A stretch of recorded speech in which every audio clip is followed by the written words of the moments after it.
What's up, YouTubers? This is your boy Big Metroid Fan 12 coming to you with another video game review. And this time I'm reviewing Wayne's World, which it was released on the NES and Game Boy by THQ and Gray Entertainment. Plus, it was also released on Super Nintendo and Sega Genesis by THQ and Gray Matter. Now, this game is pretty much based off the movie Wayne's World, where the plot is that Wayne and Garth do their cable show, and this TV executive comes down saying he wants to do their show, and in reality he wanted to like really steal it.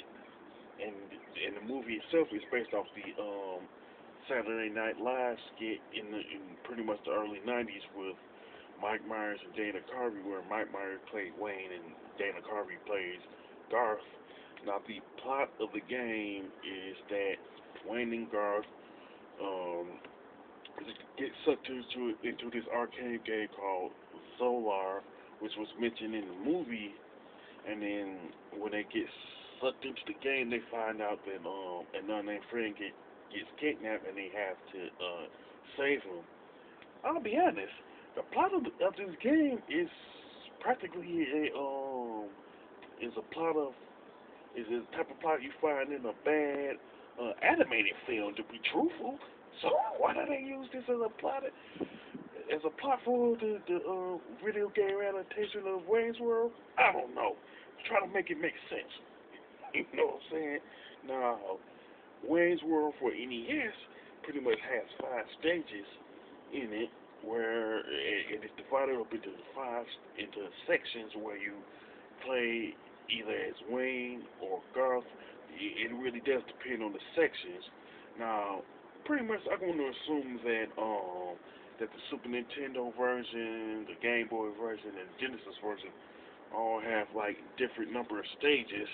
If that's true, put it in the comment section of this video if that's the case. Now, with that being said, in the game, Wayne used this little pathetic kick that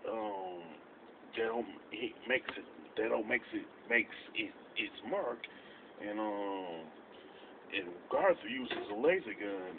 Of course, if anybody's seen the first movie, you know that Wayne doesn't kick anybody at all, and Garth don't have no type of gun that resembles a laser gun in the movie, you know what I'm saying? So why did the programmers do that? I don't know. And as far as the like enemies are concerned, it's like enemies that they just made it up as they went along. It seemed like, because there's like musical instruments, like pieces to a drum set, saxophone, what looks like a saxophone anyway, you know what I'm saying? Then there's like ninjas and other enemies you have to deal with, and none of them, of course, were not in the game, in the movie rather. The enemies in the game are just not in the movie at all, you know what I'm saying? So if you watch the movie, you know what I'm talking about. It's a shame how bad this game is.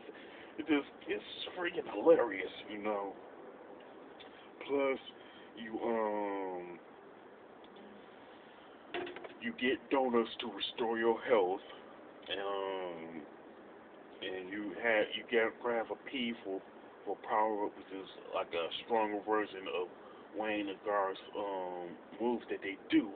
You know what I'm saying? But like, the reason why donuts are health in this game, because they went to that donut shop where Ed O'Neill played the owner in the movie. So that's the only reason that why the donuts are even in there. You know. So plus with that, we'll be bringing up Ed O'Neill's character. The only characters in the game that I'm aware of are Wayne, Garth, and Stacy, Wayne's ex-girlfriend, that was kind of like not always not right in the head, but she was like pretty much a pretty insecure girl that was obsessed with Wayne. Now, other than those three, nobody else from the movie is in this game. But to me, that's a good thing. Plus, some of the locations in the movie are in this game, like the donut shop, like I mentioned earlier, the the one bar that Wayne and Garth went to when they first saw when Wayne first saw Cassandra, who was Tia Creator's character in the movie. So with that, the graphics and level design in the NES version of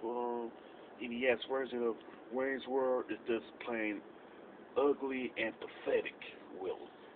With very sickly, bland color palettes and sprites, and the gameplay and controls are pretty much forgettable. And there's no reason for Wayne to use kicks and Garth to use some lame laser gun. You know what I'm saying?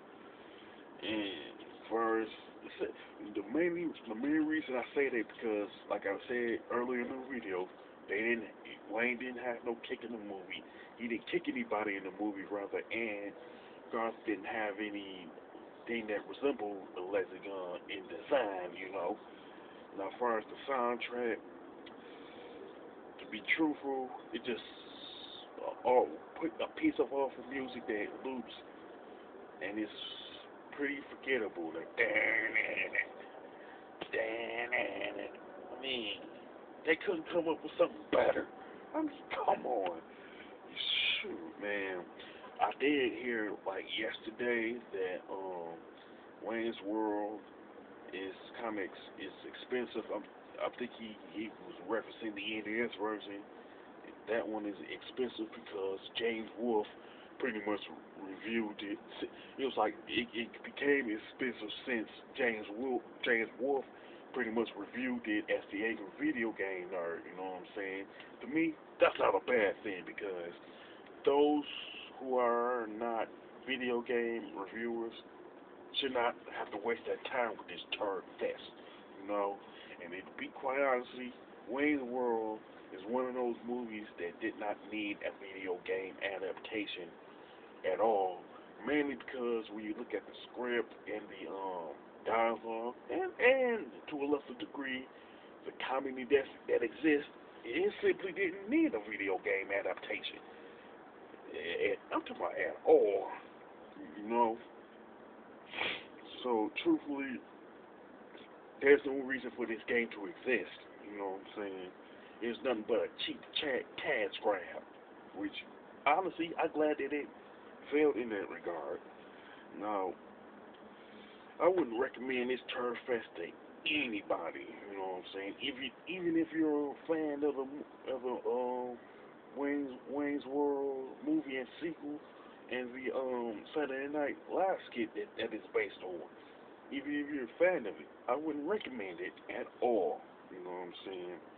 So far as the score, I definitely give it a 2 out of 10. You know what I'm saying? Now, with that being said, if you play Wayne's World, whether it's for the NES, Game Boy, Genesis, or Super Nintendo, you you can mention it on the comment section of the video. You know what I'm saying? Tell me how bad. You can give your opinion on how bad it is. If you like my review of Wayne's World, don't hesitate to click the thumbs up button, and don't forget to subscribe. This is your boy Big Metro Van 12 signing off.